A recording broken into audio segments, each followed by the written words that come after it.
Hello everybody and welcome to Robert and Toyah, or Toyah and Robert's Objects of Desire. A few precious things. What are your precious things this week? I've got two jugs I want to show you. Now, I love old milk jugs. So the first one, if you hold that up, Robert, this was my grandmother's. And my father said he could remember his mother telling him to run into the street, Grove Road, Birmingham, England, to collect the milk in the morning and the evening when the milk cart came around. So I've had that for 64 years. My father had it a further I think he was probably about 45 when I was born, and then his grandmother had it, and it has survived. Wow. Now, when we got together, we lived in Wimborne in Dorset, and there was it an antique shop or a collectibles shop? Arthur Mason. Somewhere in between. Okay, now Arthur Mason sold the most interesting things because he didn't always know what he had. A lot of stuff in our house is thanks to Arthur Mason. And I got this jug for £6. And he said to me, as I took it out, he said, "Scratch the paint off, you've got a lovely jug there." Well, this is a very old jug, and the precision of this painting is unbelievable. It's not glaze, it's hand painted, and it's literally very, very I think it's 1930s rather than 1950s, and I absolutely adore this jug. There is no information on it other than a W stamped into the clay. So there you go. I just adore that kind of pottery, and we have it everywhere. Now, we've got one thing before we move on to Robert's Object of Desire. Frankie Sunderston, who we collect, Bill Rieflin's wife, both of them are no longer with us. She gave me this at Christmas, and we had it framed with a double glass on the frame. So the message goes, "Toyah, we thought this must be for you because of the bunnies and the prominent T. Love from Frankie." So you have a prominent T there and the two bunnies. Now, Frankie used to, how would you say it? She would take postcards and prints and she would alter them. Yes, visiting photos, and she would transmogrify and transmute and transform the nominal subject. She would make them surreal. So when you look at this picture, I don't believe for 1 minute this existed with the rabbits in the picture in its original form.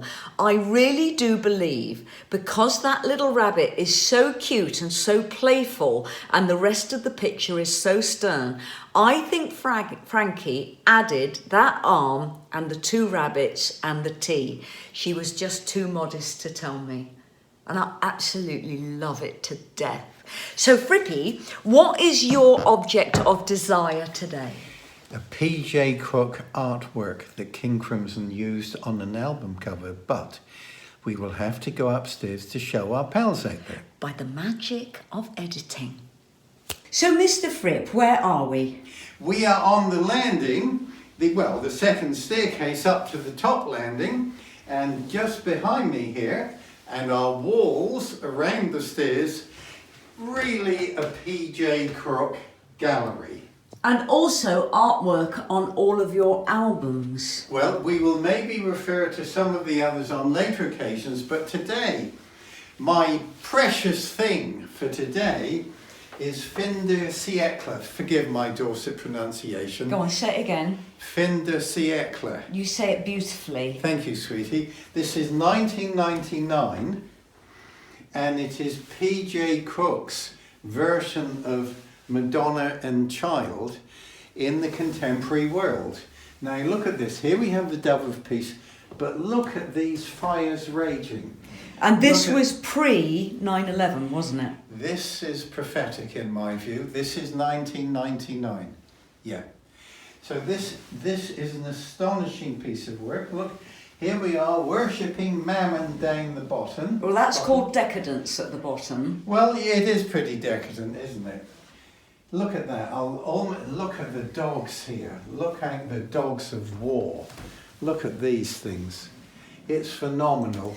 What I love about it, the tension within it is you instinctively think that baby is not safe, that baby has no future, but that baby is the future. And that is what's so staggeringly brilliant about this painting, is bang in the middle of the painting is hope for every other character in the composition.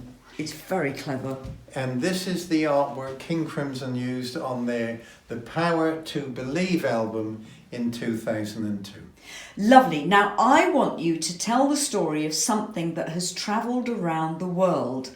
Now here we have this gorgeous 3D painting by PJ Crook, and here we have an Activia yogurt that is at least 10 years, 15 years old? 15 at least. Now, the story of this is that we started to leave it in shop displays around our town to see if anyone noticed. And there's a shop in our town called Avoca. And Maureen, who runs Avoca, gift wrapped it and put it through, I don't know how she got it. She put it through the letterbox or through the door. And we've kept it. Now, I put this in your travel bag, your carry-on travel bag, when you once went away for 3 months and you didn't find it, and neither did airport security. This is true.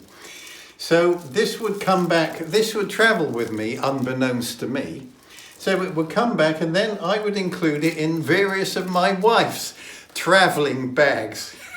So this yogurt has never burst, it's never leaked, it's travelled round the world many, many times, and we're wondering after about 15 years, should we open it? It's feeling very hollow right now, but this has escaped security at airports, it's escaped my husband's little hands when he looks in his bag and unpacks at a hotel room. It really is a kind of 007 Activia yogurt.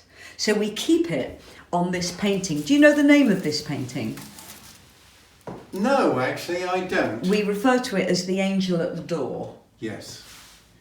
And these are PJ's children. Are they her actual children? I believe so.